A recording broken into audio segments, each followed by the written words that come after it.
Assalamualaikum warahmatullahi wabarakatuh. Halo semuanya. Perkenalkan, nama saya Intan Manatiroha dengan NIM akhir 10 dari kelas BP 3A.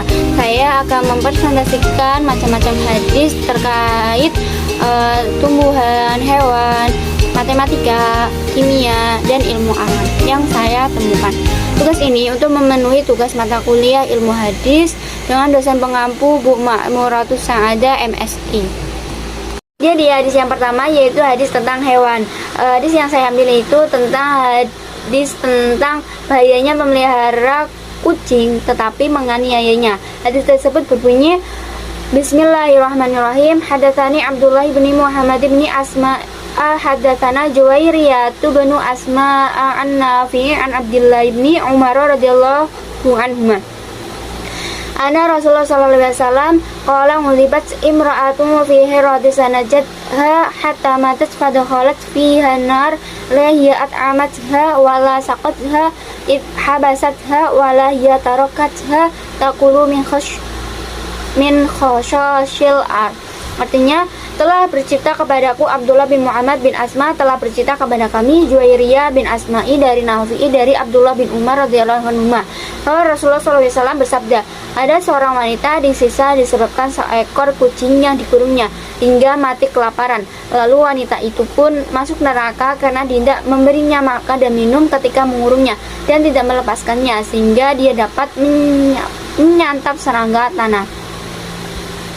Jadi hadis ini itu menceritakan seorang wanita yang disisa di neraka karena mengurung kucing tanpa memberinya makan atau melepaskannya untuk mencari makan sendiri. Hadis ini menekankan bahwasanya kita harus menunjukkan kasih sayang sesama makhluk Allah.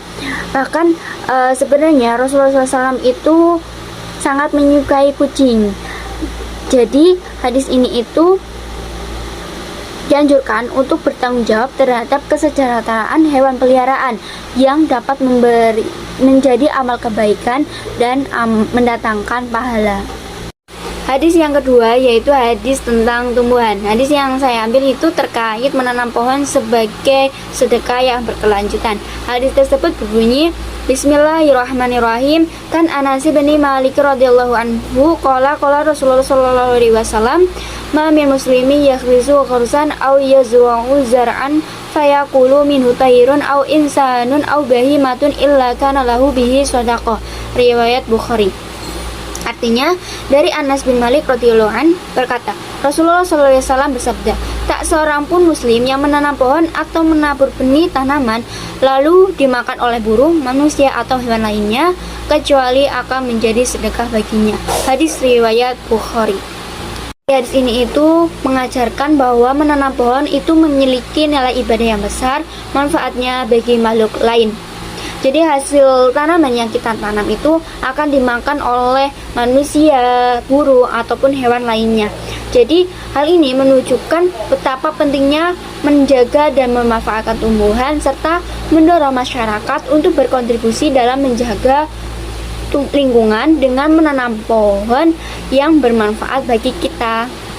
Jadi hadis yang ketiga yaitu hadis tentang matematika. Hadis yang saya ambil itu terkait bilangan ganjil. Hadis tersebut berbunyi, Bismillahirrahmanirrahim. Hadatsana Qutaibah bin Sa'id wa Amrun Naqid wa Muhammad bin Abdullah bin Numairin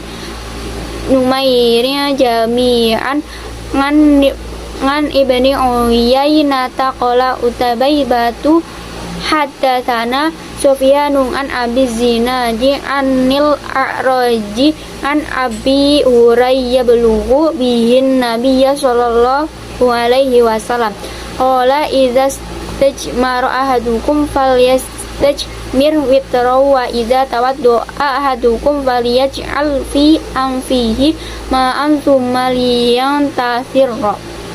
Artinya, telah menceritakan kepada kami Qutaibah bin Sa'id dan Amru an-Naqid serta Muhammad bin Abdullah bin Numair semuanya meriwayatkan dari Ibnu Uyainah. Qutaibah berkata, telah menceritakan kepada kami Sufyan dari Abu Az-Zinad dari Al-A'raj dari Abu Hurairah dan dia merafa'kannya atau sampai kepada Nabi SAW. Beliau bersabda, apabila seorang dari kamu bersuci dengan batu, hendaklah dia melakukan dengan bilangan ganjil, dan apabila dia berwudu, hendaklah dia memasukkan air ke dalam hidungnya, kemudian dia membuskan air itu keluar. Jadi hadis ini itu mengajarkan bahwa dalam bersuci dengan menggunakan batu atau istinja itu Rasulullah SAW menganjurkan menggunakan bilangan ganjil seperti 3 kali. Bilangan ganjil dianggap lebih sempurna dan sesuai dengan sunnah dalam Islam. Jadi sedangkan dalam konteks matematika, bilangan ganjil itu merupakan bilangan yang ada di matematika seperti angka 1, 3, 5, 7, dan lain-lain. Hadis yang keempat yaitu hadis tentang kimia. Hadis yang saya ambil itu terkait makanan yang sudah basi. Hadis tersebut berbunyi, Bismillahirrahmanirrahim. An Anasin radhiyallahu anhu qala wa laqad rahana nabiyyu sallallahu alaihi wasallam tir'atu bi sya'iri wa masyaitu ila nabiyyi sallallahu alaihi wasallam bi khuzzi sya'iri wa ihalatin sanihati wa laqad sami'tuhu yaqulu ma asbaha li ali Muhammadin sallallahu alaihi wasallam illa sa'u wa la amsa wa innahum latis'atu abyad. Hadis riwayat Bukhari. Artinya, dari Anas radhiyallahu anhu berkata, sungguh Nabi telah menggadaikan baju besi beliau untuk mendapatkan gandum, dan aku pernah di sore hari menemui Nabi dengan membawa roti gandum dan sayur yang telah basi. Dan sungguh aku pernah dengar beliau bersabda, keluarga Muhammad tidak pernah menemui pagi dengan menyerahkan makanan kecuali 1 sok. Begitu juga pada sore hari, padahal mereka ada 9 rumah. Hadis riwayat Bukhari nomor 2508. Di hadis ini itu menceritakan tentang kondisi hidup Rasulullah SAW beserta keluarganya yang sederhana. Hubungannya dengan konteks kimia, yaitu ada makanan basi yang disebutkan di dalam hadis tersebut. Jadi makanan basi itu merupakan hasil reaksi kimia yang kompleks yang melibatkan mikroorganisme. Jadi mikroorganisme ini memecah molekul-molekul organik dalam makanan menjadi senyawa yang lebih sederhana, menghasilkan bau yang tidak sedap dan perubahan teksturnya. Hadis yang kelima yaitu hadis tentang ilmu alam. Hadis yang saya ambil itu terkait penciptaan langit dan bumi. Hadis tersebut bunyi, Bismillahirrahmanirrahim. An Abi Bakrata radhiyallahu anhu.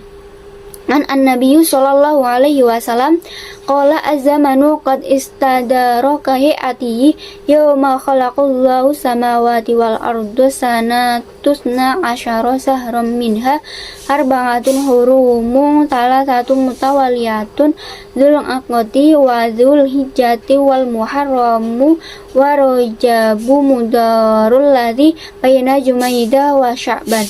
Hadis riwayat Bukhari. Artinya, dari Abu Bakr radhiyallahu an, dari Nabi Muhammad SAW bersabda, zaman atau masa terus berjalan sejak awal penciptaan langit dan bumi.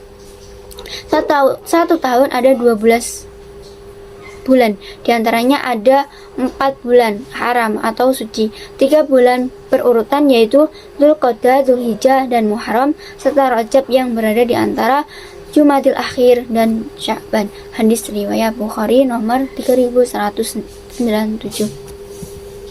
Jadi hadis ini itu mengingatkan bahwasanya waktu merupakan salah satu ciptaan Allah sejak penciptaan langit dan bumi. Dalam konteks fisika ini dapat dikaitkan dengan keteraturan alam semesta yang berjalan berdasarkan hukum-hukum tertentu seperti pertukaran bumi, revolusi planet, dan siklus alamiah lainnya yang menciptakan konsep waktu. Sekian dari saya, mohon maaf bila ada tutur kata yang salah ataupun keliru. Wallahul muwaffiq ila aqwamit thoriq. Wassalamualaikum warahmatullahi wabarakatuh. Sampai jumpa lagi.